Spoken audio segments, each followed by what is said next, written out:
একবার চিন্তা করে দেখেন মানুষের শরীরে কি পরিমাণ তেল থাকলে এত রাত্রে অন্ধকারের ভিতরে প্যাকের রাস্তা দিয়ে হাইটা হাইটা গায়ে হলুদ নিয়ে যায়, আবার গায়ে হলুদ নিয়ে আসে। চিন্তা করে দেখছেন?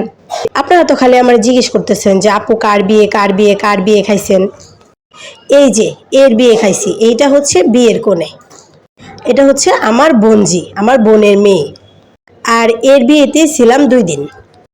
আমার মায়ের পেটের কোনো বোন নাই, তবে আমার চাচাতো, মামাতো, ফুফাতো, খালাতো অনেক বোনেরা আছে যাদের ছেলে মেয়েদেরকে বিয়ে শাদী দেওয়া হচ্ছে।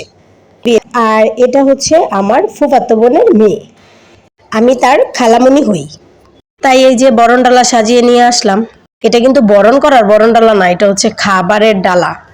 আর এটাকে আমাদের ভাষায় বলা হয় হদর বাতা।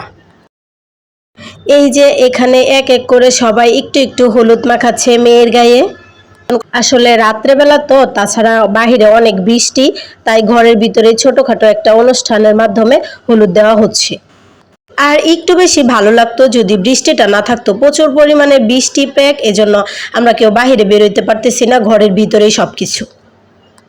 তারপর সবার একটু একটু হলুদ দেওয়া শেষ হলে হদর বাতা খাওয়ানির পালা। আর হচ্ছে আমি যে জামাইয়ের বাড়িতে হলুদ নিয়ে গেছিলাম, আমি হচ্ছি ওই জামাইয়ের খালা শাশুড়ি। এই যে এটা হচ্ছে আমার আম্মু, মানে আমার ফুপু, আমার ফুপুকে আমি আম্মু ডাকি ছোট থেকে। আমার ফুপুর বড় নাতিন হচ্ছে এটা, মানে মেয়ের ঘরের বড় নাতিন আর কি। ওরা একটু হদর বাতা খাইয়ে দিল সবার প্রথমে, তারপর বাড়ির ইচ্ছু বিচ্ছু যা আছে সবকিছু লাগাই দিছি, নে খা, যত তাড়াতাড়ি হদর বাতা খাইবি তত তাড়াতাড়ি তোদের বিয়ে হইব, খাইতে থাক। তারপর আর কি, রাত হয়ে গেছে অনেক বেশি, প্রায় 12টা বাজে। আমরা খাওয়া দাওয়া শেষ করে সবাই যার যার মতো শুয়ে পড়লাম। তারপর সকালবেলা আবার হলুদ লাগানির পালা।